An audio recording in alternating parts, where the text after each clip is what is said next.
করব সেটা হচ্ছে কি রোড ডিজাইন। ওকে,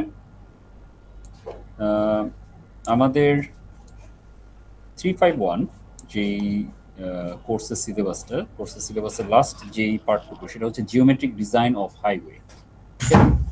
সো জিওমেট্রিক ডিজাইন দিয়ে আমরা যে জিনিসটা বুঝতে পারতেছি সেটা হচ্ছে গিয়ে যে এই যে বিভিন্ন হাইওয়ে বা রোডওয়ে আমরা যদি বলি, সো রোডওয়ের কমপ্লিট ডিজাইন, দ্যাট মিনস এটার নাম্বার অফ লেন, এটা হচ্ছে গিয়ে প্রতিটা ইন্ডিভিজুয়াল লেন কতটুকু উইডথ হবে, সেটার ডিসিশন মেকিং, এটা হরাইজন্টাল অ্যালাইনমেন্ট কীরকম হবে, এটা কি কোনো কার্ভ হবে নাকি নাই, যেমন আপনারা ছবিতে দেখতে পাচ্ছেন। সো এখানে যেমন ছবিতে একটা দেখতে পাচ্ছেন যে একটা রোড, সেটা কিনা হচ্ছে গিয়ে রাইট সাইডে একটা কার্ভ হয়ে যাচ্ছে। সো কোথায় গিয়ে একটা কার্ভ হওয়া উচিত বা আদৌ হবে কিনা ইন দ্যাট, সেটার একটা ডিসিশন, এবং কার্ভ হলে সেটার ডিজাইন কীরকম হবে, কার্ভের ডিজাইন। দেন হচ্ছে গিয়ে ভার্টিক্যাল কার্ভ। ঠিক আছে, সবসময় কিন্তু রাস্তা কিন্তু একদম পিওরলি হরাইজন্টাল, মানে আপনার ভার্টিক্যাল প্রোফাইলের দিক থেকে পিওরলি আপনার হচ্ছে গিয়ে সেম লেভেলে থাকে না, রাস্তা কিন্তু উপরের দিকে উঠে আবার নিচের দিকে নামে। ঠিক আছে, সো ভার্টিক্যাল কার্ভ যেটাকে আমরা বলি, সেই vertical curve, then cross sectional design, everything will be covered under this geometric design of Rhodes.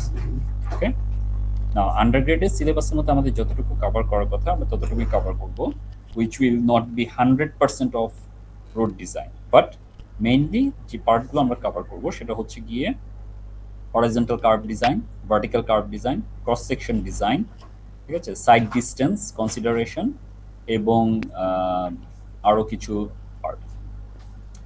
So horizontal curve, vertical curve এবং ক্রস সেকশন, এই জিনিসগুলো যখন আমরা বলছি তখন বুঝতে পারছেন যে রোড ডিজাইন এটা কিন্তু কোনো একটা সিঙ্গেল 2 ডাইমেনশনাল প্রবলেম, এটা একটা 3 ডাইমেনশনাল প্রবলেম। কারণ আপনাকে হরাইজন্টালি আপনি কি ডানে কার্ভ করবেন নাকি বামে কার্ভ করবেন, ইন দ্যাট পাশাপাশি আপনার হচ্ছে গিয়ে ভার্টিক্যাল কার্ভ কতটুকু উপরের দিকে উঠবে নাকি নিচের দিকে উঠবে। তো 3টা ডাইমেনশনই আপনাকে এটাকে কনসিডার করতে হবে। হরাইজন্টাল কার্ভ ডিজাইন বা হরাইজন্টাল কার্ভ কোনটা আসছে, যখন আপনি প্ল্যান ভিউ দেখতে পাচ্ছেন। প্ল্যান ভিউতে আপনি বুঝতে পারবেন যে যে আপনার যে রোড অ্যালাইনমেন্টটা সেটা কি রাইট সাইড ও লেফট সাইডে কার্ভ ডাইরেকশন আসছে। সো প্ল্যান ভিউ থেকে আমরা বেসিক্যালি হরাইজন্টাল এলিমেন্ট সম্পর্কে আইডিয়া পাবো। আর প্রোফাইল বা ক্রস সেকশন যদি আমরা চিন্তা করি, যেমন এই যে প্ল্যান ভিউ, এটা ঠিক মাঝ বরাবর আমরা যদি কেটে ফেলি, ঠিক আছে, মাঝ বরাবর রোডের যেই অ্যালাইনমেন্ট সেই বরাবর কেটে আমরা যদি হচ্ছে গিয়ে দেখি, যেটাকে বলা হয় প্রোফাইল ভিউ, তাহলে সেই প্রোফাইল ভিউ দেখলে আমরা বেসিক্যালি বুঝতে পারবো তার ভার্টিক্যাল অ্যালাইনমেন্টটা কীরকম হবে। সেটা কি একদম স্ট্রেইট যাবে নাকি ভার্টিক্যালি ডাউনওয়ার্ড যাবে নাকি ভার্টিক্যালি আপওয়ার্ড যাবে, সেটা আমরা বুঝতে পারবো তার প্রোফাইল অ্যালাইনমেন্ট দেখে। তাহলে অ্যালাইনমেন্টের ফ্যাক্টরসগুলো কি কি? একটা হচ্ছে গিয়ে সেফটি ফ্যাক্টর, একটা হচ্ছে গ্রেড ফ্যাক্টর, যে সে কত পার্সেন্ট উপরে উঠবে বা কত পার্সেন্ট নিচে যাবে বা কত পার্সেন্ট রাইট সাইডে স্কিউড হবে বা কত পার্সেন্ট লেফট সাইডে স্কিউড হবে। Cost of land, land acquisition যে আপনি করবেন সেটা কি পরিমাণ আপনার খরচ হবে, construction cost, design speed, all these are the factors যেটা কিনা আপনার রাস্তার অ্যালাইনমেন্টকে ইম্প্যাক্ট করবে। অ্যালাইনমেন্টের কনসিডারেশন কি? Movement on a circular path, super elevation, side friction, side distance. Side distance হচ্ছে যে আপনি যখন একটা অ্যালাইনমেন্টে বা কোনো একটা রোড সেগমেন্টে আপনি যখন ড্রাইভ করবেন, সেখানে আপনি কতটুকু আপনার লাইন অফ সাইট ক্লিয়ার থাকতেছে। যদি লাইন অফ সাইট যদি খুব বেশি খুব কম হয়, তাহলে আপনার হাই স্পিডে ওই জায়গাটাতে ডিজাইন স্পিড বা হচ্ছে পোস্টের স্পিড অনেক কম থাকতে হবে। কারণ আপনি হাই স্পিডে গাড়ি যদি চালান তাহলে আপনাকে হচ্ছে গিয়ে সাইড ডিস্টেন্স অনেক ভালো থাকতে হবে, আদারওয়াইজ আপনি যে কোনো সময় অ্যাক্সিডেন্ট ফেস করতে পারেন। Curve geometry and radius of curvature, curves with adverse crossfall. So these are the important issues that should be considered for alignment. আপনি কি মানে অ্যালাইনমেন্টটাকে আপনি যে ডিসিশন যে নেবেন যে আপনি কোন অ্যালাইনমেন্টটা করতে চান সেটার উপর ইম্প্যাক্ট ফেলবে। So starting with the horizontal alignment makes an enormous contribution to the form, function, cost and impact of a road. It defines where the road is to go, what land is to be acquired, and is often the defining factor in the choice of different options, especially as far the community is concerned. যেমন খেয়াল করে দেখেন, একটা simple example এখানে আমি দেখাচ্ছি যে একটা সার্টেন লোকালিটির সাথে আরেকটা সার্টেন লোকালিটির আমরা হচ্ছে কানেকশনের কথা যদি চিন্তা করি, যেমন এখানে আপনি যে ছবিটা দেখতে পাচ্ছেন, এই ছবিটাতে দেখেন যে রেড যেই লাইনটা দেখানো হচ্ছে, এই রেড লাইনটা বেসিক্যালি কি একটা প্রপোজড অ্যালাইনমেন্ট। কিসের proposed alignment? To connect this part of a town with this part of the town. Okay, এই দুইটা টাউন পার্টকে আপনার যখন কানেক্ট করতে হবে, সেইটার একটা অ্যালাইনমেন্ট প্রপোজাল এখানে আমরা দেখতে পাচ্ছি। এবং এখানে দেখেন এটার উপর বেস করে যে রাস্তাগুলো কিন্তু একদম স্ট্রেট, কিন্তু একটা স্ট্রেট লাইনের সাথে কিন্তু কানেক্টেড না। আমরা যদি চাইতাম আমরা কি এভাবে করতে পারতাম? জাস্ট এখান থেকে এখানে একদম স্ট্রেট লাইনের মাধ্যমে যোগ করে দিব, রাস্তাটা এরকম ভাবে আসবে।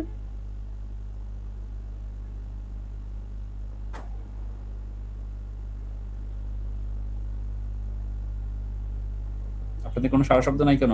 আছেন নাকি সবাই ঘুমায় পড়ছেন বা চলে গেছেন?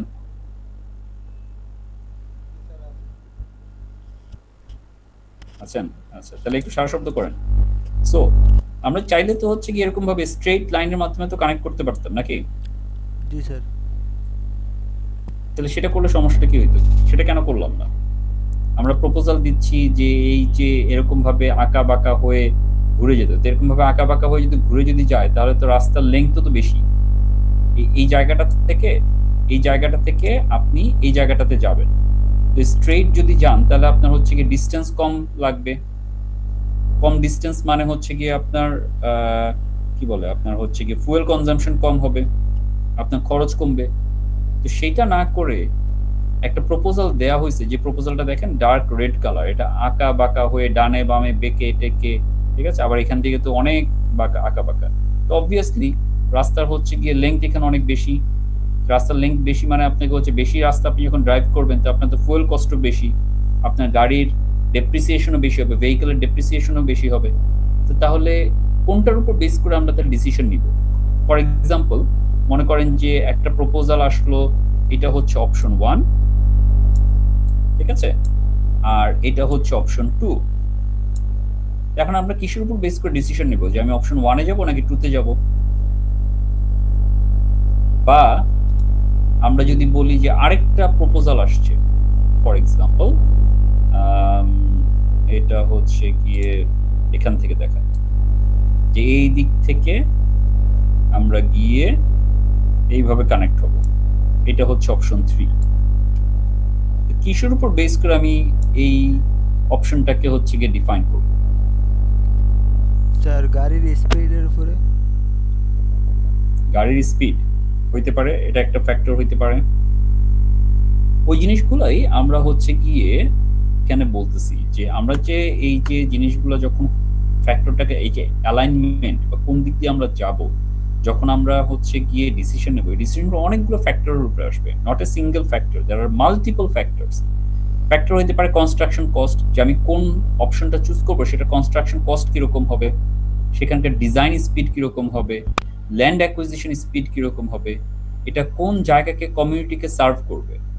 যেমন আমি যদি এখান থেকে যদি করি, তাহলে এই যে এখানে যে টাউন হলটা দেখতে পাচ্ছেন, এই যে এখানে যে টাউনগুলো দেখতে পাচ্ছেন, সো আমি যদি অপশন 3 যদি চুজ করি, তাহলে স্বাভাবিকভাবেই এই জায়গার যে লোকজন আছে তারা নিশ্চয়ই উপকৃত হবে না, রাইট? আবার এরকম অনেকগুলো ফ্যাক্টর থাকতে পারে যেটা আপনাকে ডিজাইন ডিফাইন করবে যে কেন হরাইজন্টাল অ্যালাইনমেন্টটা ইম্পর্টেন্ট। সো হরাইজন্টাল অ্যালাইনমেন্টে অনেকগুলো কম্পোনেন্ট আছে। একটা মেইন হচ্ছে গিয়ে স্ট্রেইট, যদি আমি যদি রাস্তা তৈরি করি, which is considered as tangent or straight রাস্তা। আবার আমরা অনেক কার্ভও করতে হয় বিভিন্ন জায়গায়, যেমন এই যে রাইট সাইডে যে দেখতে পাচ্ছেন, ঠিক আছে, এই যে রাস্তাটা ডান দিক থেকে একবার কার্ভ হয়েছে, তারপর আবার গিয়ে সামনে গিয়ে আবার বাম দিকে কার্ভ হচ্ছে, কাইন্ড অফ স্পাইরাল কার্ভের মতো, এস টাইপ কার্ভের মতো। ওকে, ট্রানজিশন কার্ভ, আপনারা সিই 103 মোটামুটি সবাই নিশ্চয়ই কমপ্লিট করে আসছেন, নো ডাউট। এখন দেখেন 103 তে আমরা হচ্ছে গিয়ে কার্ভ ডিজাইন বা সিম্পল সার্কুলার কার্ভ আমরা শিখে আসছি, এবং এই কার্ভ ডিজাইনের ক্ষেত্রে আমরা দুইটা জিনিস শিখছিলাম। একটা হচ্ছে কি ট্রানজিশন কার্ভ। কেন ট্রানজিশন কার্ভটা করা হয়? কারণ একটা সার্কুলার কার্ভের সাথে যখন একটা স্ট্রেইট রাস্তা যখন যোগ হবে, তখন সেখানে বিভিন্ন রকমের হচ্ছে যদি ডাইরেক্টলি যোগ হয়ে যায়, তাহলে যে কর্নারটা থাকবে বা জাংশনটা থাকবে ওই স্ট্রেইট রাস্তার সাথে সার্কুলার কার্ভের, সেটা অনেক শার্প হবে, এবং ওই শার্প জায়গাতে স্পিড ম্যানেজ করাটা ভেহিকলের জন্য অনেক ডিফিকাল্ট হবে। সো এই জায়গাতে আমরা কি করি, ট্রানজিশন কার্ভ ইউজ করি, সো দ্যাট যে কার্ভ থেকে ট্যানজেন্ট বা স্ট্রেইট রাস্তা থেকে কার্ভে যাতে ঢোকার ট্রানজিশনটা যাতে স্মুথ হয়। সো একটা হরাইজন্টাল অ্যালাইনমেন্টের বিভিন্ন কম্পোনেন্ট যদি আমরা খেয়াল করি, দেখি যে একটা রিয়েল লাইফ এক্সাম্পলের মাধ্যমে। সো দেখেন এই যে এতটুকু পার্ট একটা রাস্তা, এই রাস্তার এই জায়গাটাকে কি স্ট্রেইট বা ট্যানজেন্ট, এটা যখন স্টার্ট করা শুরু করলো তখন সে কি করলো, সে বিভিন্ন স্পাইরাল কার্ভে কম্পোনেন্টে ভাগ হয়ে গেল। স্পাইরাল কার্ভ কি, যেখানে basically curve with varying radius, বিভিন্ন সেগমেন্ট বিভিন্ন রেডিয়াস হবে, সো দ্যাট একদম স্ট্রেইট 0 ডিগ্রি কার্ভ, যেটা কিনা আমার স্ট্রেইট রাস্তা, সেটা তো 0 ডিগ্রি কার্ভ। 0 ডিগ্রি কার্ভ থেকে আপনি যখন একটা হরাইজন্টাল কার্ভে আসবেন, এই কার্ভের ডিগ্রি অফ কার্ভেচার হইতে পারে সে ফর এক্সাম্পল 5 ডিগ্রি। তো 0 ডিগ্রি থেকে আপনি যদি 5 ডিগ্রিতে যদি টার্ন করেন, তাহলে তো গাড়ি তো ছিটকে পড়বে। তো ওই ছিটকে যাতে না পড়ে, সেটা অ্যাক্সিডেন্ট যাতে ফেস না করে, তার জন্য কি করতে হবে, আপনাকে স্মুথলি আসতে হবে। ওই স্মুথনেসটাই হচ্ছে গিয়ে ট্রানজিশন কার্ভ বা স্পাইরালের মাধ্যমে। সো আপনি দেখা যাবে যে 0 ডিগ্রি থেকে 1 degree, 2 degree, 3 degree, 4 degree, and then finally maximum যেটা আপনার দরকার অ্যাচিভ করা 5 ডিগ্রি, সেই 5 ডিগ্রিতে আপনি এসে পৌঁছাবেন। In that way your vehicle will be in safe speed. So horizontal circular curve বিভিন্ন রকমের হইতে পারে, simple curve, broken curve, compound curve, reverse curve.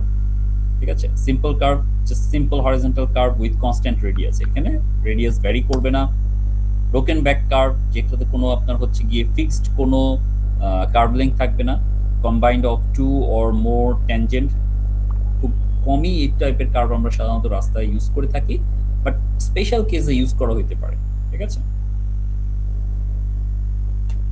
Compound curve, যেখানে কিনা হচ্ছে গিয়ে মাল্টিপল রেডিয়াস অফ কার্ভেচার একসাথে করা হয়ে থাকে। ঠিক আছে, যদি আপনার যদি হচ্ছে গিয়ে দেখা গেল যে একটা বড় রেডিয়াস অফ কার্ভেচারের সাথে আরেকটা ছোট small curvature radius of curvature use করা হচ্ছে, এগুলো করা হয় যখন কিনা হচ্ছে আপনার ল্যান্ড অ্যাকুইজিশনটা প্রবলেম হয়। যে আপনি যদি হচ্ছে গিয়ে একটা সিঙ্গেল কার্ভ যদি ডিজাইন করতে চান, তাহলে ওই কার্ভের বা রাস্তাটা যেই প্রপার্টি বা ল্যান্ডের উপর দিয়ে যাবে, ওই জায়গাটা আপনি কোনো একটা কারণে আপনি অ্যাকোয়ার করতে পারতেছেন না। ফর এক্সাম্পল কোনো রিলিজিয়াস, ওখানে হচ্ছে গিয়ে রিলিজিয়াস একটা হচ্ছে গিয়ে ইনফ্রাস্ট্রাকচার আছে, যেটা কিনা আপনার হচ্ছে গিয়ে সরানো সম্ভব না। ঠিক আছে, মানুষের ওখানকার যে লোকাল কমিউনিটি থাকবে, তাদের মনের মধ্যে এটা আঘাত ফেলতে পারে। তো সেক্ষেত্রে কি করতে হবে, আপনাকে ওই জায়গাটাকে বাদে অন্য একটা পাশের জায়গা আপনি ইউজ করতে পারতেছেন। তো তখন আপনাকে কি করতে হবে, ভ্যারিং রেডিয়াস এর আপনি কার্ভ ইউজ করতে পারেন, which is a compound curve. Reverse curve, যেটা আমরা কিছুক্ষণ আগে প্র্যাকটিক্যালি দেখলাম, যে দুইটা যদি কমপ্লিটলি ডিফারেন্ট ডাইরেকশনে যদি তার সেন্টার পয়েন্ট থাকে, ইন দ্যাট কেস যে কার্ভগুলো আমরা পাবো সেটা হচ্ছে রিভার্স কার্ভ। সো এখানে সেম রেডিয়াসও হইতে পারে বা ডিফারেন্ট রেডিয়াসও হইতে পারে রিভার্স কার্ভের ক্ষেত্রে। সো কার্ভ ডিজাইনের ক্ষেত্রে আমরা যদি চিন্তা করি, যে কিছু টার্মিনোলজিগুলো আছে, যে টার্মিনোলজি আপনারা সবাই অলরেডি পরিচিত, C103 তে আপনারা করে আসছেন।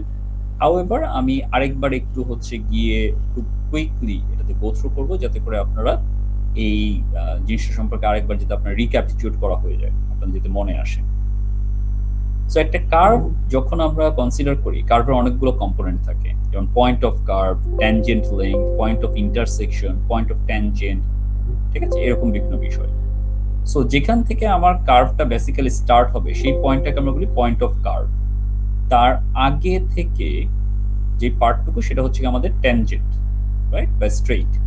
সো স্ট্রেইট বা ট্যানজেন্ট থেকে যে পয়েন্টটা থেকে আমাদের কার্ভটা স্টার্ট হবে, সেটাকে আমরা বলি পিসি বা পয়েন্ট অফ কার্ভ। আর যেই পয়েন্টটাতে গিয়ে এটা এন্ড হবে কার্ভটা, সেটাকে আমরা বলি পিটি বা পয়েন্ট অফ ট্যানজেন্ট। এরপরে আবার স্ট্রেইট রাস্তা বা স্ট্রেইট কার্ভ। এই দুইটা ট্যানজেন্ট আরবিটারিলি, ঠিক আছে? আরবিটারিলি কেন বলছি? কারণ রাস্তা তো আমার বেসিক্যালি এখান থেকে স্টার্ট হয়ে, ঠিক আছে, স্ট্রেইট রাস্তা আসতেছে, তারপর হচ্ছে কি আমাদের কার্ভ, তারপরে আবার হচ্ছে কি রাস্তা। সো বেসিক্যালি এই জায়গা, এই যে এই রেড লাইনটুকু, এটা কিন্তু আপনি কখনোই ফিজিক্যালি পাবেন না, কিন্তু যখন আমরা ড্রয়িং করি তখন এই জিনিসটাকে আমরা হচ্ছে গিয়ে শো করি। তো এই কারণে বলা হচ্ছে আরবিটারিলি। সো আরবিটারিলি দুইটা ট্যানজেন্ট যেই পয়েন্টে গিয়ে ইন্টারসেক্ট করবে সেটাকে বলা হয় পয়েন্ট অফ ইন্টারসেকশন বা পিআই। এবং ফার্স্ট ট্যানজেন্ট থেকে সেকেন্ড ট্যানজেন্টটা যতটুকু ডিফ্লেক্ট করতেছে, ডিফ্লেকশন, এই ডিফ্লেকশনটাকে বলা হচ্ছে তার ডিফ্লেকশন অ্যাঙ্গেল।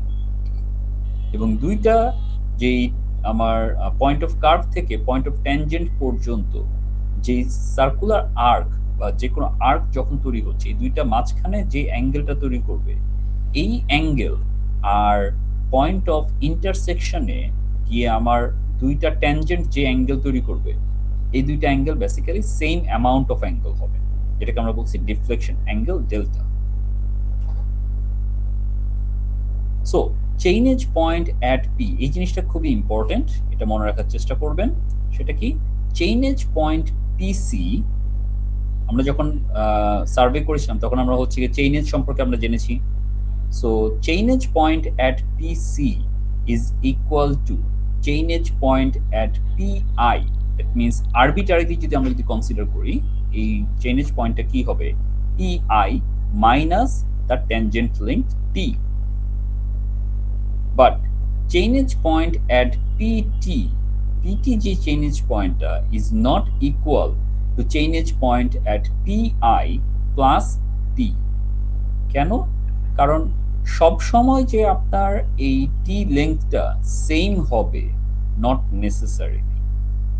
যদি একদম সিমেট্রিক হয়, এভরি আদার কনসিডারেশন যদি সেম হয়, তাহলে PC is equals to PI minus T হইতে পারে, এবং পিআই প্লাস টি যোগ করলে আপনি পিটি পাইতে পারেন। এটা ক্ষেত্র বিশেষে পাওয়া সম্ভব, কিন্তু সবসময় যে আপনি পাবেন not necessarily.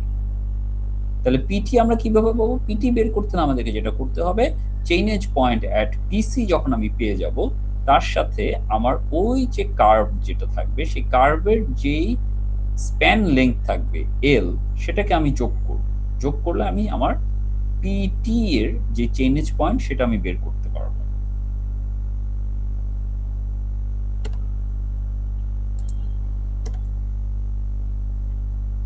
So as I said, simple horizontal কার্ভের কথা আমরা যদি চিন্তা করি, আমরা এখানেও সিম্পল হরাইজন্টাল কার্ভ নিয়ে ডিজাইন করব, কারণ মোস্টলি, ঠিক আছে, মোস্টলি যখন রিয়েল লাইফে যে কার্ভগুলো ডিজাইন করা হয় সেটাকে পার্ট বাই পার্ট কম্পোনেন্ট করে ডিজাইন করা হয়, এবং যে পার্ট বাই পার্ট কম্পোনেন্ট আমরা কনসিডার করি, প্রতিটা এক একটা হরাইজন্টাল কার্ভ হিসেবে আমরা কনসিডার করি, ঠিক আছে, করে দেন আমরা ওটাকে ডিজাইন করি।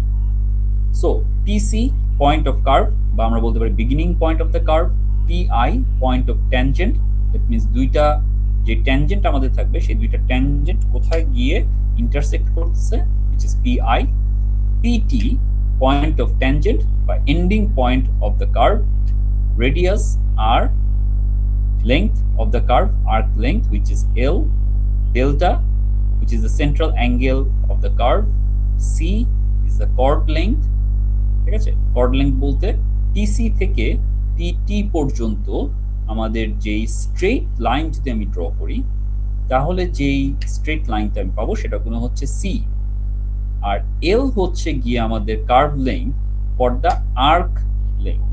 ইট মিনস সার্কুলার কন্ডিশনে আমি যখন কনসিডার করতেছি এক্স্যাক্ট তার যে আর্ক, সেই আর্কের যে লেংথটা হবে সেটা হচ্ছে গিয়ে লেংথ অফ দ্য কার্ভ।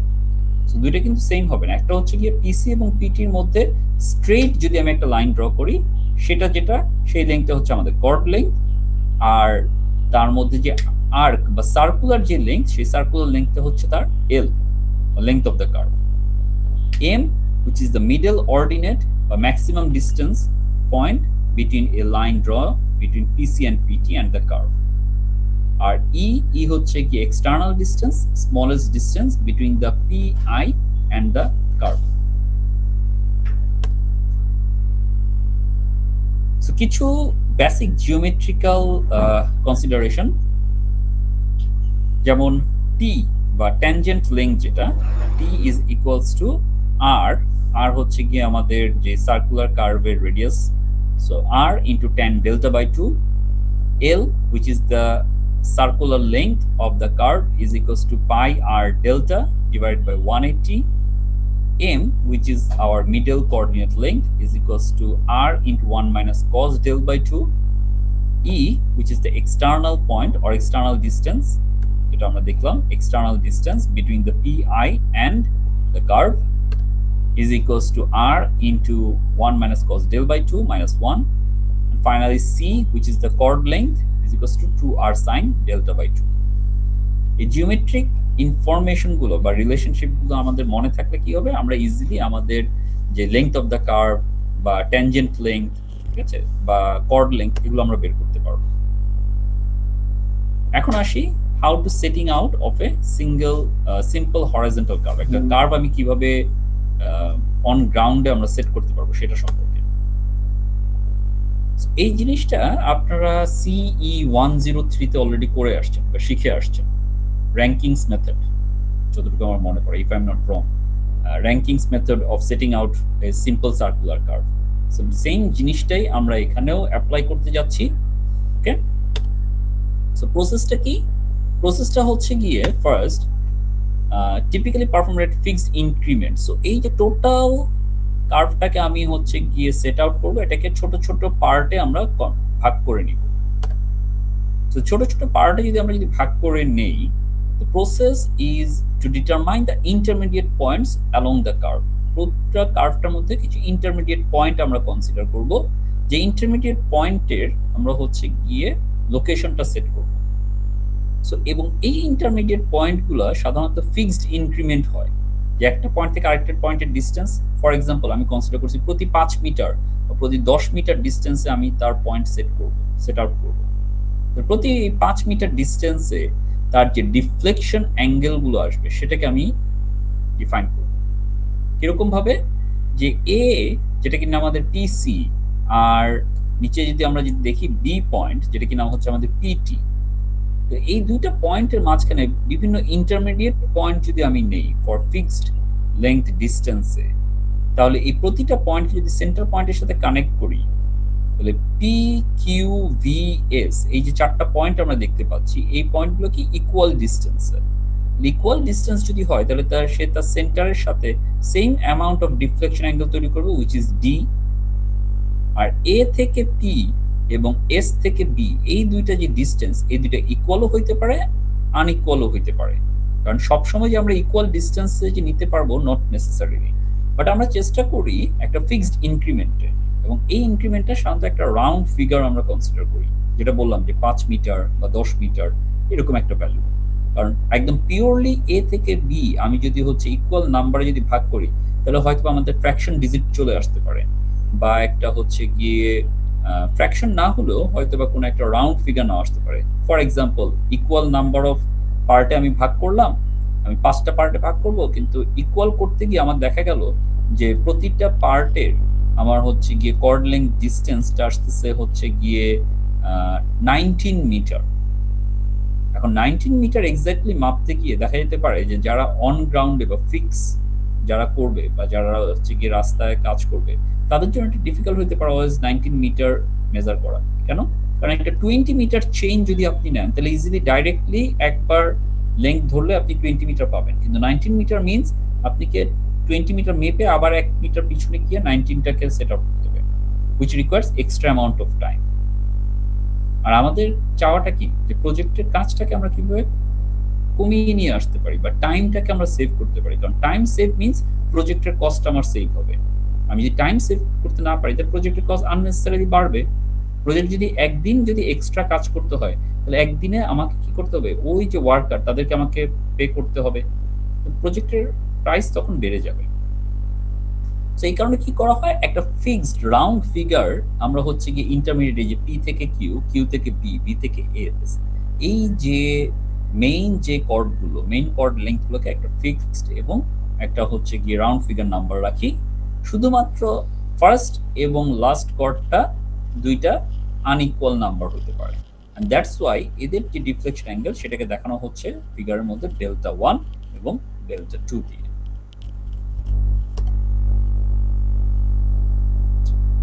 এখন তাহলে এখানে আমরা কি পাচ্ছি, আমরা এই যে বিভিন্ন অ্যাঙ্গেলটা আমরা পেলাম, capital delta which is between PQ, QV and VS, and small delta which are small delta 1, small delta 2 for between the angles of A and P, small delta 1, and S and B, small delta 2. এই ক্ষেত্রে আমরা কিছু cord পাবো যেটাকে বলা হচ্ছে short chord এবং long cord.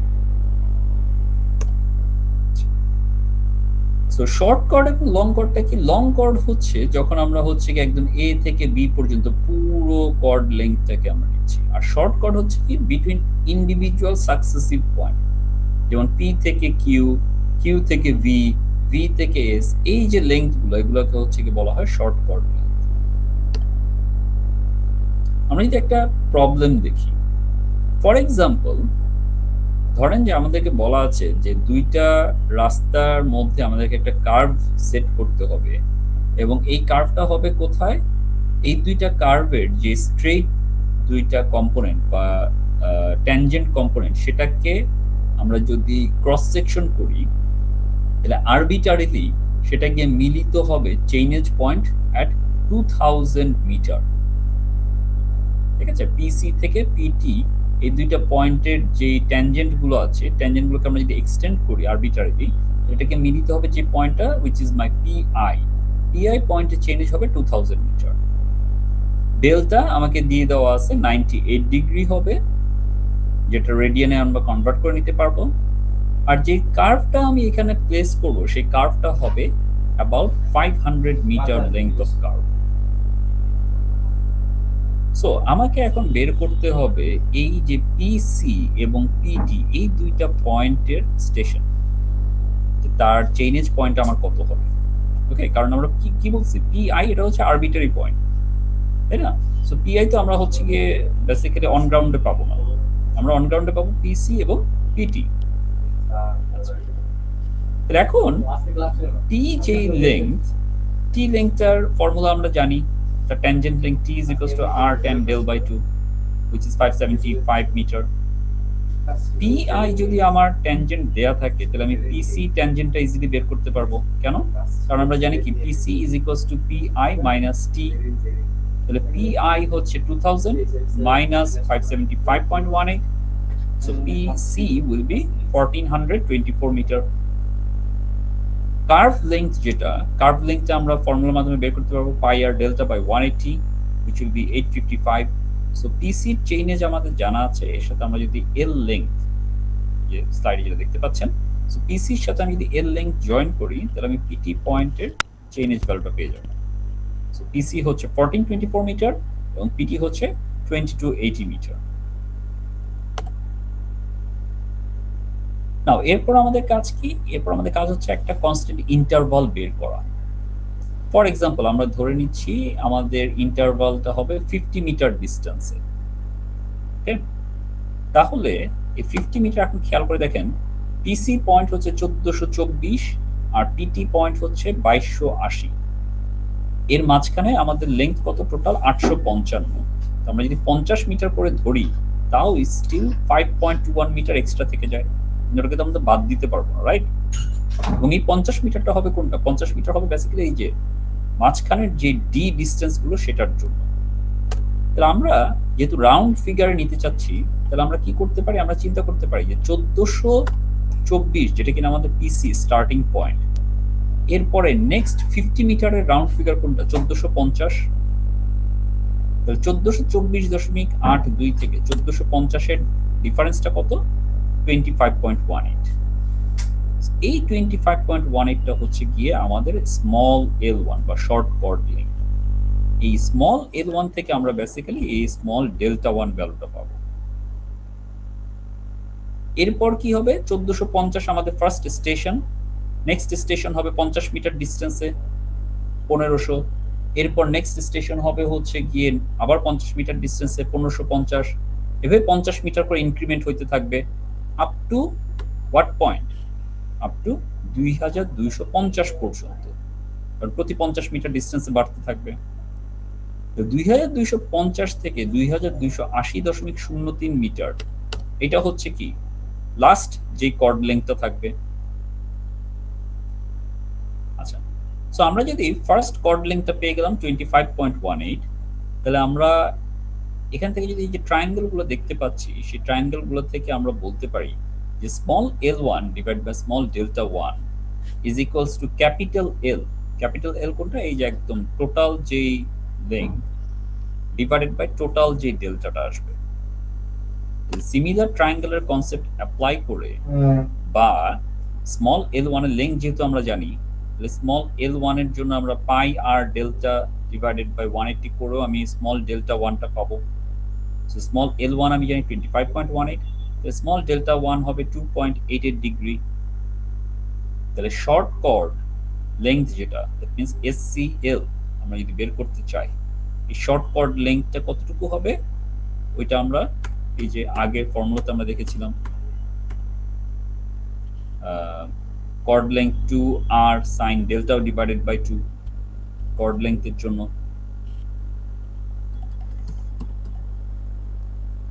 সেখানে 2r sin delta divided by 2, যেহেতু শর্ট কর্ডের জন্য এই যে এতটুকু কর্ডের লেংথ আমরা বের করব, তাহলে ওইভাবে ক্যালকুলেট করে আমরা পেতে পারি 25.13 মিটার। নেক্সট, প্রতিটা ইন্ডিভিজুয়াল যে কর্ড আসতেছে সেই কর্ড ডিস্টেন্সটা কত, এক একটা হচ্ছে 50 মিটার করে। এগুলো যদি লেংথ যদি হয় 50 মিটার, তাহলে তার যে ডি ভ্যালুটা সেটা আমরা বের করতে পারবো। ডি হচ্ছে গিয়ে তার এই যে এই ডি, দ্যাট মিন্স ইন্টারনাল যে deflection angle, which will be 5.72। Similar ওয়েতে আমার হচ্ছে গিয়ে কর্ড লেংথ যেটা আসবে 49.98 বা রাফলি আমরা বলতে পারি 50। সেইভাবে আমরা হচ্ছে গিয়ে L2 ডেল্টা 2 L3 D3 বের করতে পারবো। ওই জিনিসটাকে আমরা হচ্ছে একটা টেবুলার ফর্মে নিয়ে আসলাম। সো টেবুলার ফর্মে আমরা কি দেখতে পাচ্ছি, central angle of the curve, central angle of the curve হচ্ছে কত, 98 ডিগ্রি, যেটা আমাদেরকে ইনিশিয়ালি বলা হয়েছে ডেল্টা 98 ডিগ্রি। দেন কার্ভ লেংথ হচ্ছে 855.211। সো আমাদের হচ্ছে কি যে লেংথ আমরা বের করেছিলাম L equals to 855.21।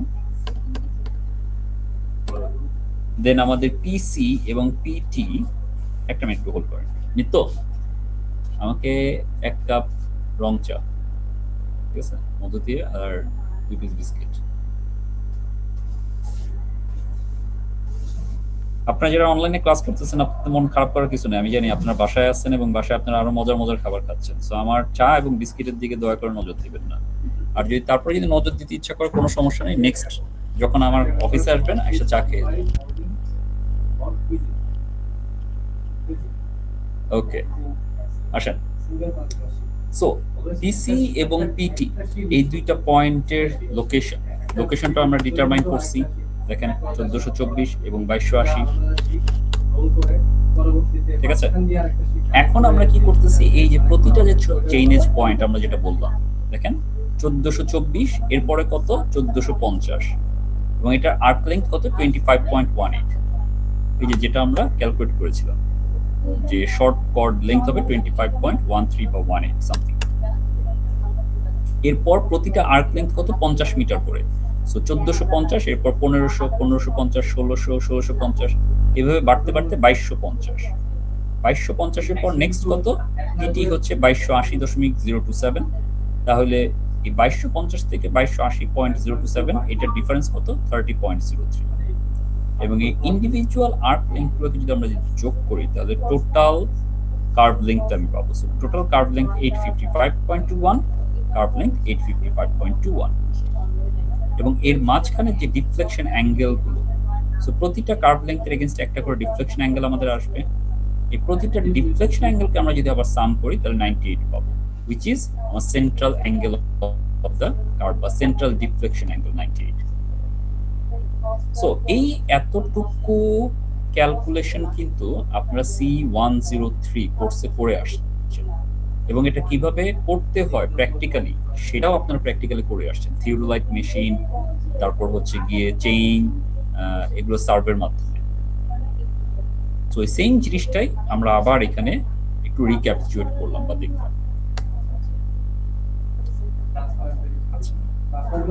So deflection অ্যাঙ্গেলের calculation গুলো এখানে দেখানো আছে, আপনারা নিজেরা একটু দেখবেন কিভাবে ডিফ্লেকশন অ্যাঙ্গেলকে আমরা সেট আউট করি, ঠিক আছে, যেটা আপনারা করে এসেছেন থিওডোলাইট মেশিন বা টোটাল স্টেশনের মাধ্যমে এবং পেগ ইমপ্লিমেন্ট করে, সেই জিনিসটাও এখানে এক্সপ্লেন করা আছে।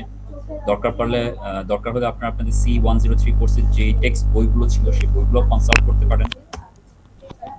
এখন আমরা চলে যাচ্ছি একটু অ্যাডভান্স লেভেলে। আমাদের এই যে C351 আমরা তাহলে এক্সট্রা কি শিখব? আমাদের নিশ্চয়ই শুধুমাত্র C103 তে যা শিখে সেটা শিক্ষিত হবে না, রাইট? আমাদের আরেকটু অ্যাডভান্স কিছু শিখতে হবে। ফার্স্ট বিষয়টা হচ্ছে কি সাইড ডিসটেন্স। মানে সাইড ডিসটেন্সটা কি? সাইড ডিসটেন্স হচ্ছে আপনি যখন গাড়ি চালাবেন আপনি যাতে খেয়াল রাখতে পারেন যে বিপরীত দিক থেকে আপনার কোন গাড়ি আছে কিনা, বা আপনার হচ্ছে গিয়ে আশেপাশে কোনো অবস্ট্রাকশন যাতে না থাকে, আপনার যদি লাইন অফ সাইট যাতে ক্লিয়ার থাকে। গাড়ি যদি ক্লিয়ার না থাকে তাহলে আপনার স্পিড অটোমেটিক্যালি কমে আসবে। যেমন খেয়াল করেন যারা আপনারা ড্রাইভ করেন রাতের বেলায় যদি অন্ধকার রাস্তায় আপনি চালান, ঠিক আছে, আপনি কিন্তু অটোমেটিক্যালি স্পিড কমিয়ে ফেলবেন। রাদার ওই একই রাস্তা আপনি যদি দিনের বেলা যদি চালাতে হয়, কেন? কারণ দিনের বেলায় চালাতে হলে আপনি দেখতে পাচ্ছেন যে সামনে কি আছে, কোথাও কোনো পথহোল আছে নাকি, বা কোনো মানুষ কি ওখানে অ্যাক্সিডেন্ট করে পড়ে আছে কিনা, আপনি সেটা দেখতে পাচ্ছেন। কিন্তু রাতের বেলা আপনার ভিজিবিলিটি বা ভিশন যেহেতু কমে আসতেছে, আপনার স্পিড কিন্তু অটোমেটিক্যালি কমে যায়। এবং একটা মেজর অ্যামাউন্ট অফ ট্রাফিক অ্যাক্সিডেন্টের রিজন হচ্ছে কি এই সাইড ডিস্টেন্সের ঠিক মতো না থাকার কারণে। যেমন এই ছবিটাতে দেখেন একটা বিষয়, এই গাড়িটা সে যদি স্ট্রেট যদি যেতে চায় তাহলে তাকে খেয়াল রাখতে হবে যে বিপরীত দিক থেকে কোন গাড়িগুলো আসতেছে। এখন এই বাম সাইডের গাড়িগুলো যে আসতেছে এইখানে যদি কোনো ইনফ্রাস্ট্রাকচার থেকে থাকে, এই ইনফ্রাস্ট্রাকচারের জন্য তো বেসিক্যালি এই ইয়েলো গাড়িটা দেখতে পাবে না যে লেফট সাইড থেকে কোনো গাড়ি আসতেছে নাকি আসতেছে না। আর সে যদি দেখতে না পায় তাহলে সে যদি স্ট্রেট যদি চলে যাওয়ার চেষ্টা করে তাহলে কি হবে? এই ব্লু কার এবং ইয়েলো কারের মধ্যে একটা হচ্ছে কি অ্যাক্সিডেন্ট হবে। সো কতটুকু এখানে আমার ক্লিয়ার থাকতে হবে বা কতটুকু ডিসটেন্স থাকতে হবে, এই জিনিসগুলো আমাদের আইডেন্টিফাই হওয়া জরুরি। That is why side distance is very critical. So the minimum or radius horizontal curves do not necessarily need the side distance requirements of drivers if there are obstruction on the inside of the curve. কার্ভের ক্ষেত্রে এখানে একটা important বিষয়, যে আপনি যখন একটা curve রাস্তা দিয়ে যখন ড্রাইভ করবেন আপনার কতটুকু লাইন অফ সাইট ক্লিয়ার থাকতে হবে, কোন রকমের অবস্ট্রাকশন থাকা যাবে না। যেমন এই ফিগারটাতে দেখেন বলা হচ্ছে কি যে আপনি যদি এইখানে থাকেন, আপনার ড্রাইভার আই হেড যদি এখানে হয়, তাহলে এই পরিমাণ জায়গাটুকু আপনার হচ্ছে কি থাকতে হবে, offset from central line of inside lane to obstruction, মানে এখানে কোন রকমের অবস্ট্রাকশন থাকতে পারবে না, not even any vegetation. That means আপনার এখানে কোনো গাছপালাও পর্যন্ত রাখা যাবে না। কেন? কারণ গাছপালা থাকলেও তো আপনার হচ্ছে ভিশনটা আটকে যাবে, আপনি দেখতে পাবেন না, রাইট? সো ওইটা যে কোনোভাবেই আমাদের করা যাবে না, লাইন অফ সাইট একদম প্রপারলি ক্লিয়ার থাকতে হবে। আর যদি লাইন অফ সাইট ক্লিয়ার না থাকে, এখানে যদি ভেজিটেশন থাকে, প্রায় সময় দেখবেন যে এইসব জায়গাগুলোতে কি হয়, কার্ভের রাস্তাতে এখানে গাছপালা থাকে বা গাছপালা হচ্ছে গিয়ে রাস্তার উপরে এসেও পড়ে, ওই সময়গুলোতে হচ্ছে গিয়ে অ্যাক্সিডেন্ট হয়। So, where a lateral obstruction of the pavement, such as a bridge pier or road safety barrier, cut slope, or natural growth of vegetation restricts the side distance and cannot be removed, the radius of the curve should be selected as such to permit adequate side distance for drivers of car and truck. এমন ভাবে আপনি রেডিয়াসটাকে choose করবেন যাতে করে এটা flat হয়, কার্ভটা যতটা আপনার কার্ভি হওয়া উচিত এটাকে যত আপনি ফ্ল্যাট করতে পারবেন তাতে করে আপনার লাইন অফ সাইটটা যাতে ক্লিয়ার থাকে।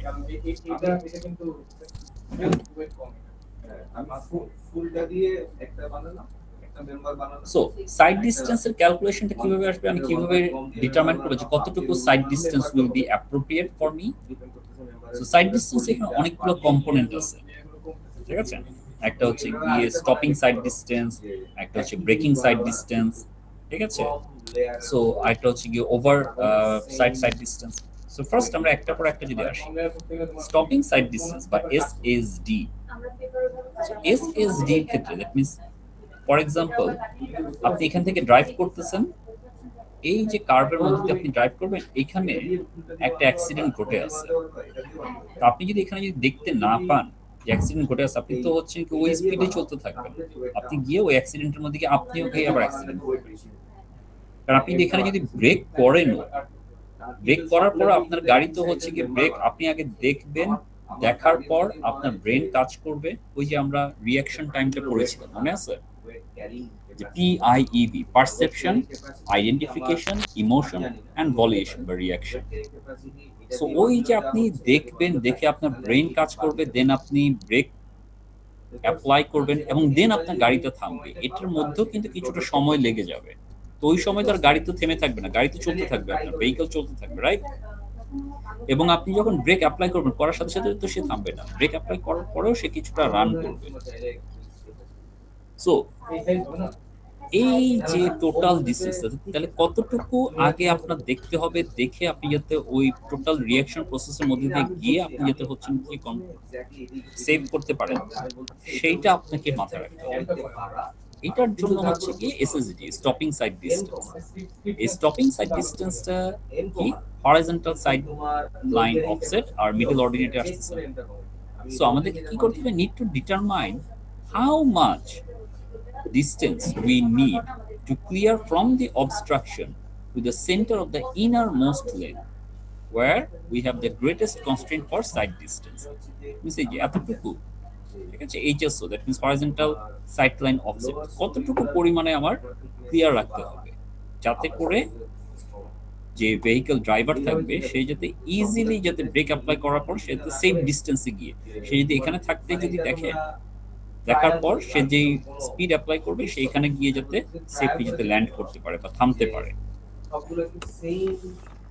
সো এটা কিভাবে আমরা ডিটারমাইন করব, determining the side distance obstruction. The theory is এই যে তার মধ্যে যে ইন্টারনাল অ্যাঙ্গেল গুলো থাকবে দুইটা থিটা, এবং এর যে সাইড ডিস্টেন্সটা সেন্টার লাইন, কারণ আউটার যে লাইনটা সেটার রেডিয়াস বেশি হবে, ইজিলি সে হচ্ছে কি করবে। মোস্ট ক্রিটিক্যাল হচ্ছে কি ইনসাইড লেন, ঠিক আছে, কার্ভের ইনসাইড লেনটা হচ্ছে গিয়ে মোস্ট ক্রিটিক্যাল।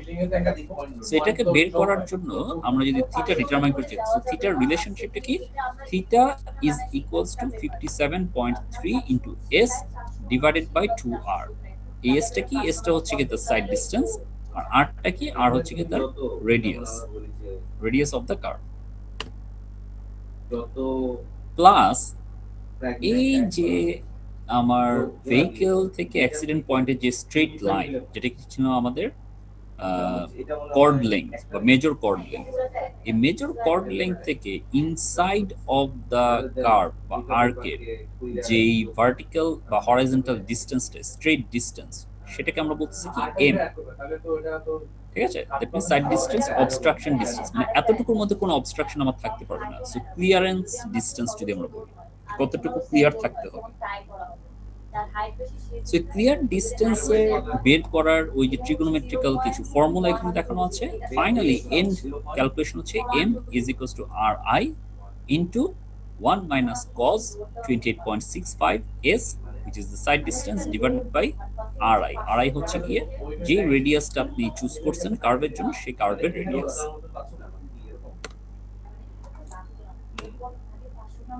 তাহলে দুইটা ফর্মুলা আমাদেরকে মনে রাখতে হবে। m is equals to r into 1 minus cos 28.65 s divided by r।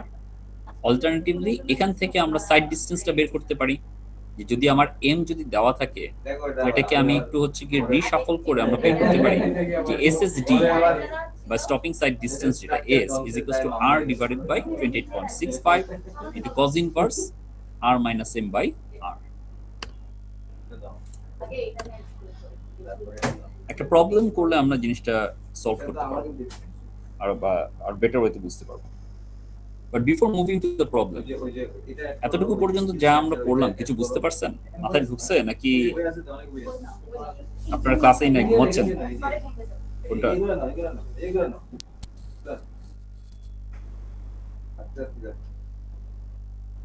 তোমার তো ওয়েটটা জানা হলো না, কত ওয়েট কেন? জি স্যার বুঝছি। আমার মনে হয় এত সুন্দর কাজটা নষ্ট হয়ে যাবে যদি ওয়েটটা না জানা। ঠিক আছে, তোমাদের কি যেটা করতে হবে আমি বলি, তোমরা আমাদের ল্যাবে যাও, ল্যাবে কিন্তু ওয়েট মেশিন, ল্যাবে ওয়েট মেশিন আছে।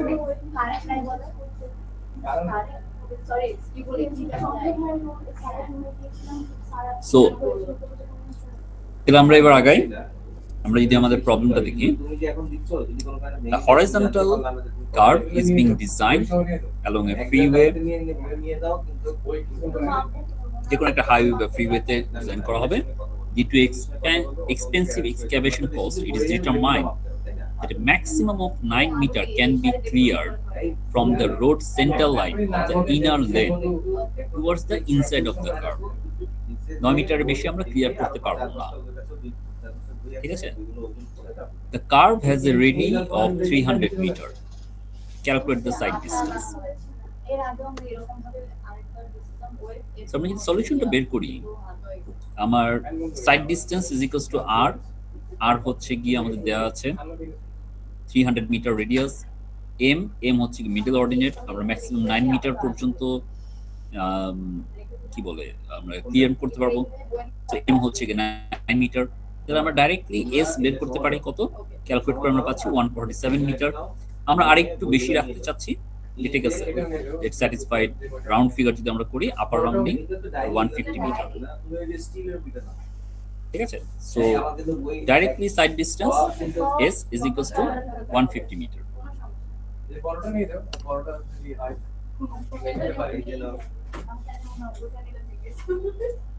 এই ট্রাস্টটা আমার কাছে চেনা চেনা লাগতেছে।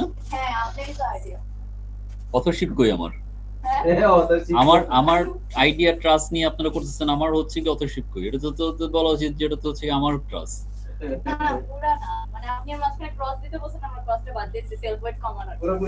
আমি ক্রস দিতে বলছি, আমি তো এভাবে করতে বলছি। কেন এটা বলি নাই যে এরকম হবে? এটাতে আসছে যদি কন্ডিশন প্রাইজের মধ্যে আমার নামও তাহলে আসতে হবে। না না, ওইটা এমনি সবাই জানবে আপনি আছেন।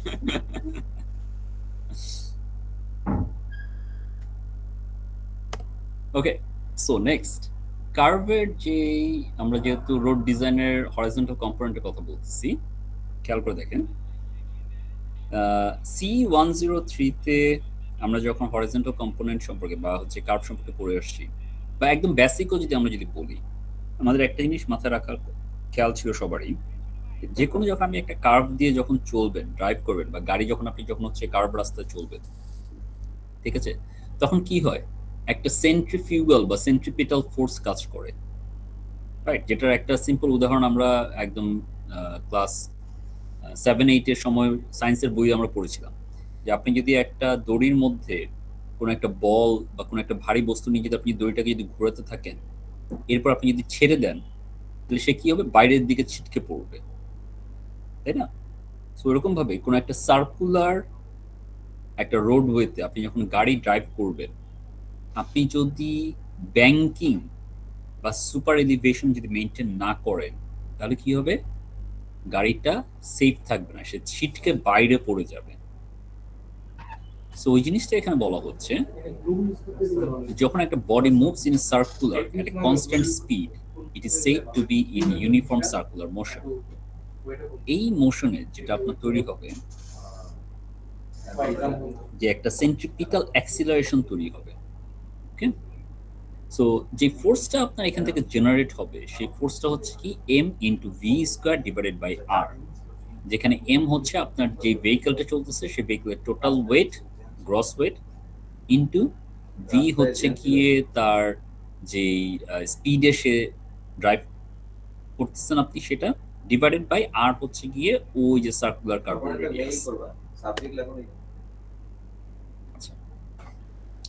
এরপর আসি ক্রসফল। ক্রসফল একটা খুবই ইম্পর্টেন্ট পার্ট, ঠিক আছে? ক্রসফলটা কি? It is the slope of the surface of a carriageway or roadway measured normal to the centre line.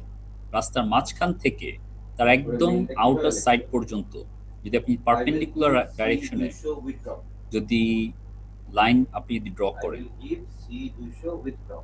ঠিক আছে, তাহলে যেই প্রপোর্শনটা আপনি পাবেন হরাইজন্টাল এবং ভার্টিক্যাল যে কম্পোনেন্টটা আপনি পাবেন, সেখান থেকে আপনি যেই ইনক্লাইন্ড পার্সেন্টেজটা পাবেন সেটাকে আমরা বলছি ক্রসফল। The purpose of crossfall is to drain the carriageway on streets and curves and to provide super elevation on horizontal curve. So কোন স্ট্রেট লাইন যদি কোন স্ট্রেট রাস্তা থাকে, যেমন আমাদের দেশে ঢাকা শহরের এই যে আরবান রোডওয়ে গুলো, এগুলো কি স্ট্রেট রোড, রাইট? এখন এই স্ট্রেট রোডে আমরা যদি এই ক্রসফলটা যদি মেইনটেইন না করি, দ্যাট মিন্স মিডল পোর্শনটা একটু উঁচু থাকবে, বাম সাইড এবং ডান সাইড দুই সাইডটা একটু নিচু হয়ে থাকবে, দ্যাট মিন্স অনেকটা এরকম, ঠিক আছে, ক্রসফলটা থাকবে। এখন এই ক্রসফল যদি আমরা যদি মেইনটেইন না করি তাহলে কি হবে? পানি অটোমেটিক্যালি বৃষ্টি যখন হবে, বৃষ্টির পানিগুলো অটোমেটিক্যালি রাস্তার দুই সাইডে চলে যাবে না, আটকে থাকবে। আর রাস্তার মাঝখানে যদি বৃষ্টি পানি আটকে থাকে তাহলে সেটা ড্রেনেজেরও প্রবলেম করবে, এট দ্য সেম টাইম যে পেভমেন্ট বা রাস্তা, সেই রাস্তারও আমার হচ্ছে গিয়ে ক্ষতি সাধন করবে। সো পানি অটোমেটিক্যালি যেতে হচ্ছে কি গাটারে চলে যায়, সেই জন্য আমাদেরকে এটা মেইনটেইন করতে হয়, এই ক্রসফলটা করা উচিত। এটা হচ্ছে স্ট্রেট রোডের ক্ষেত্রে।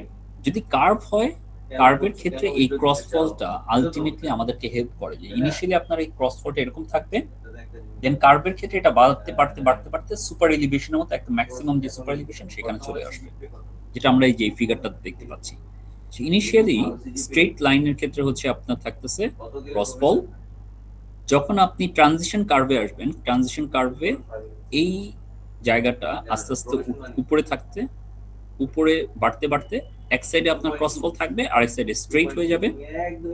এবং যখন আপনি সার্কুলার কার্ভের একদম চলে আসবেন, তখন এটা ম্যাক্সিমাম সুপার এলিভেশন সেকশনে চলে যাবে। The super elevation কি? Super elevation is the rotation of the outer edge of the pavement or roadway on curves to improve the cornering of the vehicles. It is chosen mainly on the basis of safety, but comfort appearance consideration also apply. কি? যেমন stability of vehicle, আপনার যখন বড় গাড়ি থাকবে বা high vehicle থাকবে, যেমন আপনার ট্রেলার বা বড় হচ্ছে গিয়ে আপনার ফ্রেট ভেহিকল যেমন ট্রাক, বাস, এগুলোর স্টেবিলিটির জন্য need to ensure that vehicles don't slide inward. আপনার আমাদের দেশে তো আইস হয় না, আমাদের দেশে সাধারণত বৃষ্টিটা বেশি হয়। সো বৃষ্টির সময়গুলোতে যাতে ভেহিকল রাস্তা যাতে হচ্ছে গিয়ে আপনার স্কিড না করে। Appearance, highly super elevated curve is visually inappropriate, especially in flat country. Length available to introduce super elevation, especially between two nearly adjacent curves. The maximum super elevation generally taken as 0.10 meter per meter.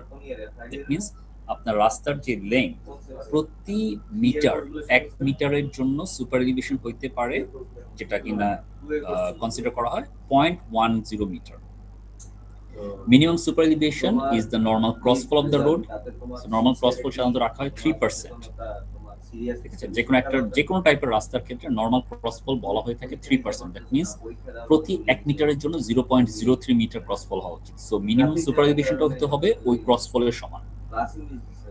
Generally recommend a constant super elevation rate across a project as drivers become accustomed with the curve steepness. So super elevation যাতে vary না করে, এটা যাতে একটা constant রেটে থাকে, otherwise আপনার গাড়ি হচ্ছে গিয়ে ব্যালেন্স রাখাটা ড্রাইভারদের জন্য difficult. So this is the vehicle cornering which will determine আপনি কি পরিমাণ সুপার এলিভেশন প্রোভাইড করবেন, এবং এই সুপার এলিভেশনের উপর বেস করেই কিন্তু আপনার গাড়ির স্টেবিলিটি ডিপেন্ড করবে। কারণ আপনি যদি টু মাচ স্টিপ করেন তাহলে গাড়ি ভিতরের দিকে পড়ে যাবে, ঠিক আছে। আবার যদি আপনি হচ্ছে প্রপার সুপার এলিভেশন না করেন তাহলে বাইরের দিকে পড়ে যাবে। সো আইদার ভিতরে এটা পড়ে যাবে অথবা বাইরে ছিটকে পড়বে। দুইটাকে ব্যালেন্স করার জন্য আপনার অ্যাপ্রোপ্রিয়েট সুপার এলিভেশন মেইনটেইন করাটা খুবই ইম্পর্টেন্ট। এখানে ভেহিকল কর্নারিং বা সুপার এলিভেশন মেনটেন করার জন্য কি ফর্মুলাটা আসা উচিত সেটা হচ্ছে গিয়ে ফিজিক্যাল জিওমেট্রি থেকে বের করা হয়েছে। আমাদের কনসার্ন হচ্ছে এই ফর্মুলাটা, e plus f s is equals to v square divided by small g into r. এটা আমাদেরকে স্যাটিসফাই করতে হবে। দ্যাট মিনস ই হচ্ছে গিয়ে আমার super elevation plus f s হচ্ছে গিয়ে ফ্রিকশন, রাস্তার যে road friction, is equals to v square, ভেহিকেলের যে স্পিড থাকবে driving speed v square divided by g r. Small g হচ্ছে গিয়ে গ্র্যাভিটেশন ফোর্স আর আর হচ্ছে গিয়ে রেডিয়াস অফ দ্য কার্ভ। এখন কেন করে চলে আচ্ছা। 50% তো So, তোমার পাওয়া না, বাবা। E plus F or Fs is equals to V squared divided by GR। এটাকে আমরা যদি মিটার পার সেকেন্ড থেকে যদি ভেহিকেল কিলোমিটার পার আওয়ারে যদি কনভার্ট করি, কেন? কারণ আমাদের ভি যেটা থাকে সেটা সাধারণত থাকে ভেহিকেল পার কিলোমিটারে। যে আমাদের যে রাস্তা ঘাটে দেখবেন যে স্পিডটা মেনটেন করা হয় বা ইভেন গাড়ির মধ্যে যে স্পিডটা দেখায় সেটা কিন্তু ভেহিকেল পার কিলোমিটারে। সো ভেহিকেল পার কিলোমিটার আমরা যদি কনভার্ট করি এই ভ্যালুটাকে মিটার পার সেকেন্ড থেকে, তাহলে আসছে কি e plus f is equals to v square divide by 127 into r. Okay, কারণ গ্র্যাভিটেশনাল অ্যাক্সিলারেশন তো আমরা জানি 9.81। Okay, accurate for small values of e and f. That means e up to 12% পর্যন্ত এই ফর্মুলাটা আপনি ইউজ করতে পারবেন।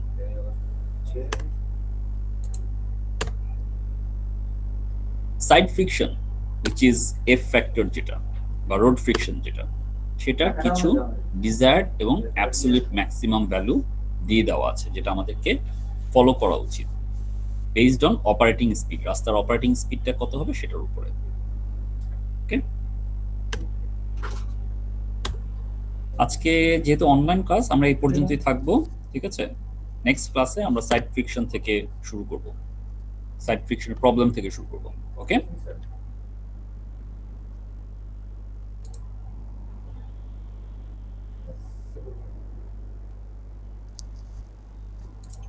স্যার একটা জিনিস একটু আবার একটু বলা যাবে? বলেন কোনটা? স্যার হরিজন্টাল আর ভার্টিক্যালের যে একটা প্রপোর্শন বলছিলেন না, যে ওই ইয়াটা এবার থেকে মেইল ক্রস ফলে, ওই ব্যাপারটা একটু আবার বলা যাবে? মেইলের পিছনে সময় Sure. হরাইজন্টাল এবং ভার্টিক্যালের যে বিষয়টা, ছোট করে লিখবা, বুঝে লিখবা। এটা হচ্ছে আসি চাইলে চেক করা যায়। আর ইংলিশের প্রতি ইংলিশটা বুঝতে হবে। তাহলে কিন্তু ভালো ইঞ্জিনিয়ার হবে। ভালো ইঞ্জিনিয়ার হতে চাও তো ইচ্ছে থেকে চেষ্টা করতে হবে। আচ্ছা, সো ক্রস ফল কতটুকু হবে? সাইন হচ্ছে কিছু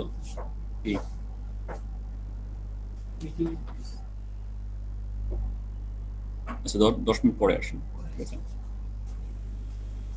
আচ্ছা, ক্রস ফলের বিষয়টা হচ্ছে নর্মাল রাস্তা কিন্তু কখনো কিন্তু একদম ফ্ল্যাট থাকে না, ঠিক আছে? রাস্তা যদি একদম যদি ফ্ল্যাট করে তৈরি করা হয় তাহলে রাস্তার মধ্যে পানি জমে যাবে, যেটা আমরা আমাদের বাংলাদেশের রাস্তাগুলোর ক্ষেত্রে দেখি। আনফরচুনেটলি রাস্তা যখন তৈরি করা হয় তখন রাস্তার মধ্যে বলা আছে যে রাস্তা আপনার হচ্ছে গিয়ে কি করতে হবে, মাঝখানটা থাকতে হবে একটু উঁচু আর দুই সাইডটা একটু নিচু থাকতে হবে, কিছুটা ঢালু থাকতে হবে। এখন এই ঢালুটা আপনি কিভাবে মেনটেন করবেন? সিম্পল, আপনি হচ্ছেন গিয়ে জিওমেট্রিক ক্যালকুলেশন, আপনি হচ্ছেন গিয়ে সেন্টার পয়েন্ট থেকে রাস্তার আউটার একদম যে আউটার সারফেস সেটার ভার্টিক্যাল হরাইজন্টাল ডিসটেন্স যদি আপনি জানেন, আর আপনি হচ্ছেন গিয়ে ক্রসফল কতটুকু মেনটেন করতে চাচ্ছেন, আপনি 3% ক্রসফল মেনটেন করতে চান, ওকে? রিকমেন্ডেড হচ্ছে মিনিমাম 3% রাখা। তো কারণ মিনিমাম 3% যদি আপনি রাখেন তাহলে ইজিলি পানিগুলো গড়ে সাইডে চলে যাবে, মাঝখানে জমবে না।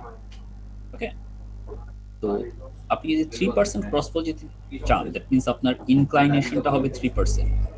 তাহলে আপনার হরাইজন্টাল ডিসটেন্স যদি হয়, ফর এক্সাম্পল আপনি হচ্ছেন গিয়ে 3 লেনের রাস্তা করবেন, প্রতিটা লেন হবে হচ্ছে গিয়ে 4 মিটার করে, তাহলে টোটাল কত? 12 মিটার।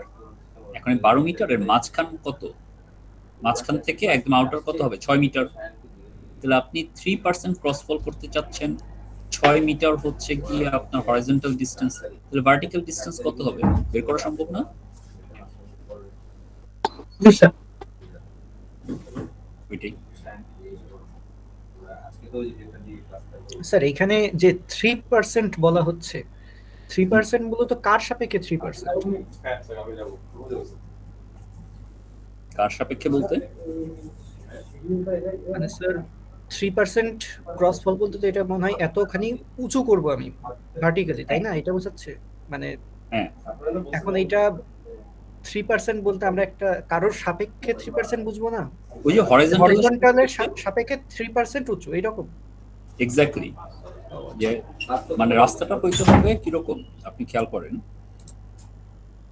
রাস্তাটা হইতে হবে এরকম, রাস্তা একদম ফ্ল্যাট হওয়া যাবে না, কারণ ফ্ল্যাট হলে তো আপনার পানি জমে থাকবে, আর রাস্তার মধ্যে যদি পানি জমে থাকে তাহলে তো হচ্ছে গিয়ে আপনার গাড়ি ঘোড়া চলবে, গাড়ি ঘোড়ার চলার সময় গাড়ির ইঞ্জিনের মধ্যে পানি উঠে যেতে পারে, বা হচ্ছে গিয়ে রাস্তার মধ্যে যদি পানি জমে থাকে তাহলে রাস্তার মাঝখান দিয়ে পেভমেন্টের ভিতরে পানি ঢুকবে, ঢুকে ঢুকে রাস্তা হচ্ছে গিয়ে ক্ষয় হয়ে যাবে, ভেঙে যাবে। এই যে আমাদের দেশে যে আমরা যে দেখি রাস্তা, যেমন এই যে বৃষ্টি শেষ হয়েছে, বৃষ্টি শেষ চলে যাওয়ার পর, পানি চলে যাওয়ার পর আমরা দেখি না রাস্তার জায়গায় জায়গায় হচ্ছে পটহোল তৈরি হয়েছে, কেন? কারণ ওইসব জায়গাগুলোতে পানি ভিতরে ঢুকে গেছে, ঢুকে ভিতরে যে অ্যাগ্রিগেট গুলো ছিল সেই অ্যাগ্রিগেট গুলোকে লুজ করে ফেলছে। এখন গাড়ি চলতে চলতে চলতে চলতে লুজ অ্যাগ্রিগেট গুলো সরে গেছে, এখন ওখানে পটহোল তৈরি হয়েছে, এবং যত দিন যাচ্ছে ছোট ছোট পটহোল গুলো আস্তে আস্তে বড় আকার তৈরি করতেছে। তো পানি যাতে না জমে এখন আমাকে কি করতে হবে, রাস্তার ক্রস সেকশনটা মাঝখানটা থাকতে হবে একটু উঁচুতে, আর সাইড গুলো একটু নিচুতে, একটু ঢালু থাকতে হবে। তাহলে এই যে ঢালুটা, এই ঢালুর পার্সেন্টেজটা কত, এটাকে এই ঢালুটাকে বলা হচ্ছে ক্রসফল, এবং এটা কতটুকু হওয়া উচিত, মিনিমাম 3%। এই 3% ঢালু যদি আপনি করতে, তাহলে কি হরিজন্টাল রেসপেক্টে ভার্টিক্যালটা হবে আপনার, কারণ আপনি তো ইনক্লাইনেশনটা পাচ্ছেন 3%, তো ইনক্লাইনেশন 3% রাখতে হলে আপনাকে হরিজন্টাল এবং ভার্টিক্যাল দুইটা মেজার করে আপনাকে করতে হবে, যাতে কিনা আপনি ইনক্লাইনেশন 3% থাকে। বুঝছি স্যার। ওকে, আর কোনো কোশ্চেন? বারোটার দিকে যাওয়াটা আজকে যে আসছে বারোটার দিকে যাওয়াটা হ্যাঁ যখন স্যার আমরা ভাবতেছি মেবি 6টা ধরে আর কোনো question আছে কারো? প্রেশারটার কারণে যে নরবরে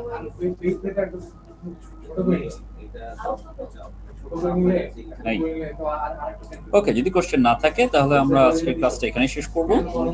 ওকে, আমি আপনাদেরকে লেকচার ফাইলগুলো আস্তে আস্তে আপলোড করে দিব, যাতে করে আপনারা পড়াশোনা শুরু করতে পারেন। নেক্সট ক্লাস হচ্ছে আপনাদের আগামী উইকের মঙ্গলবার, ঠিক আছে? ক্লাস মিস দিবেন না, কারণ এখন যে চ্যাপ্টারগুলো পড়ানো হচ্ছে, যে vertical alignment, horizontal alignment, cross section, এখান থেকে কিন্তু ফাইনাল এক্সাম আসবে, এগুলো কিন্তু ইম্পর্টেন্ট।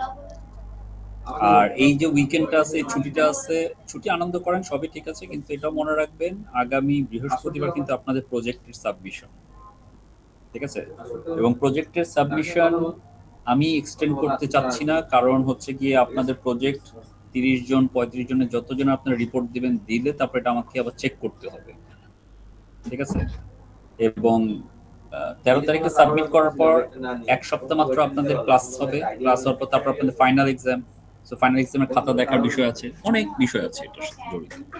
সো আপনারা যদি দেরি করেন তাহলে আমার জন্য প্রবলেম হয়ে যাবে, ইন এ সেন্স যে আমাকে হচ্ছে সবকিছু ডিলে করতে হবে, আমি টাইমলি রেজাল্ট দিতে পারবো না, এবং টাইমলি আমি মার্কিংও করতে পারবো না। ওকে, সো আমি যদি সবকিছু যদি টাইমলি যদি করতে চাই এবং অ্যাপ্রোপ্রিয়েটলি যদি করতে চাই, তাহলে আমাকে চেক করার জন্য টাইম নিতে হবে। দ্যাটস ওয়াই আপনাদেরকে প্রপার টাইমে আপনাদের প্রজেক্ট সাবমিট করাটা ইম্পর্টেন্ট। ওকে, সো ওইভাবে খেয়াল রাখবেন, খেয়াল রেখেই চেষ্টা করবেন প্রজেক্টে টাইমে সাবমিট করার জন্য। অলরাইট, সো আমি আপনাদের আজকের ক্লাস তাহলে এই পর্যন্তই। কারো কোনো আর কিছু জিজ্ঞাসা আছে? তাহলে কি 6 নাম্বারটা তো অ্যালাউ করতে হয়েছে এই যে স্যার ফাইনালে না ম্যাথ থাকে? কত আছে থাকবে? কত পার্সেন্ট ম্যাথ থাকবে এখনই বলতে পারতেছি না, এটা হচ্ছে গিয়ে আরেকটু ক্লাস করাই, ঠিক আছে? অলমোস্ট 50% এর মতো ম্যাথ থাকতে পারে।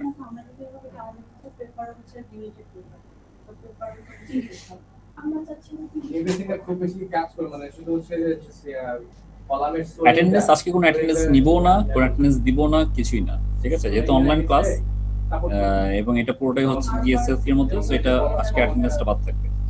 যারা অ্যাটেন্ড করেছেন ভেরি গুড, আপনারা শিখতে পারছেন, যারা অ্যাটেন্ড করে নাই তারা শিখতে পারে নাই। ওকে, তো আজকে হচ্ছে কোনো attendance নিব না। 6 কেজি হবে, কজ আমরা এর আগেও অনেকবার লোড দিয়েছি, তখন তো একটু উঁচু লাগছে। মেবি আর কিছু? যদি আমাদের টার্গেট 7 কেজি বা এরকম class। আরেকটা স্টোরি দিলে তো আর তো সেলফ গাইডলাইনকে একটা দাও। ওকে, যদি না থাকে Cross ও দেওয়া যায়। তো আপনাদের সাথে নেক্সট ক্লাসে ইনশাআল্লাহ ক্যাম্পাসে দেখা হবে। সবাই ভালো থাকবেন, সুস্থ থাকবেন। আল্লাহ হাফেজ।